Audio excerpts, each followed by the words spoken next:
Hi అండి, నమస్తే. Welcome back to Rahith recipes. ఈరోజు వీడియోలో మఖానా కీర్ని ఎలా ప్రిపేర్ చేసుకోవాలో చూపించబోతున్నానండి. శివుడికి సమర్పించే నైవేద్యాలలో ఈ మఖానా కీర్ కూడా ఒకటండి.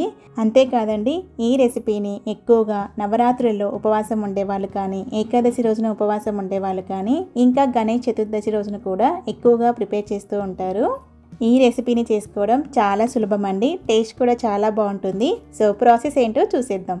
ముందుగా గ్యాస్ ఆన్ చేసి ప్యాన్లో 1 టేబుల్ స్పూన్ నెయ్యిని వేడి చేయండి. నెయ్యి వేడయ్యాక 2 కప్పుల మఖానాని యాడ్ చేసి లో ఫ్లేమ్లో ఒక 7 నుంచి 8 నిమిషాల వరకు రోస్ట్ చేయండి. 7-8 నిమిషాల తర్వాత మఖానా కలర్ లైట్గా చేంజ్ అయ్యి క్రిస్పీగా అవుతాయండి. అప్పుడు గ్యాస్ ఆఫ్ చేసి ప్యాన్ని పక్కన పెట్టేసేయండి. మఖానా కంప్లీట్గా చల్లారాక అందులో నుంచి 1 కప్ మఖానాని మిక్సీ జార్లోకి యాడ్ చేసి నెక్స్ట్ ఇందులోకి 6 కాజులని, చిటికెడు కుంకుమ పువ్వుని వేసి ఫైన్ పౌడర్ వచ్చేలాగా గ్రైండ్ చేయండి. నెక్స్ట్ ఈ పౌడర్ని ఒక బౌల్లోకి తీసుకోండి. నెక్స్ట్ గ్యాస్ ఆన్ చేసి ప్యాన్ పెట్టి 1 టేబుల్ స్పూన్ నెయ్యిని వేడి చేయండి. నెయ్యి వేడయ్యాక అందులోకి కొన్ని కాజు పలుకులను యాడ్ చేసి కలర్ చేంజ్ అయ్యేంత వరకు ఫ్రై చేయండి. కలర్ చేంజ్ అవుతున్నప్పుడు కొన్ని రైజిన్స్ కూడా యాడ్ చేసి ఫ్రై చేయండి.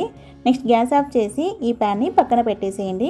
నెక్స్ట్ గ్యాస్ ఆన్ చేసి ఇంకొక ప్యాన్లో 1/2 లీటర్ పాలని వేడి చేయండి. పాలు వేడయ్యాక రోస్ట్ చేసిన మఖానాని యాడ్ చేయండి. ఇప్పుడు ఈ పాలని 5 మినిట్స్ వరకు మీడియం ఫ్లేమ్లో అప్పుడప్పుడు కలుపుతూ బాయిల్ చేయండి.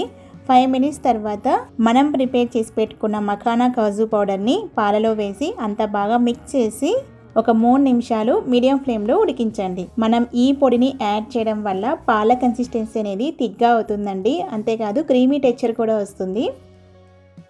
3 నిమిషాల తర్వాత ఇందులోకి 1/2 కప్పు పంచదార, చిటికెడు యాలకుల పొడి వేసి అంతా బాగా మిక్స్ చేసి ఒక 2 నిమిషాలు లో ఫ్లేమ్లో ఉడికించండి.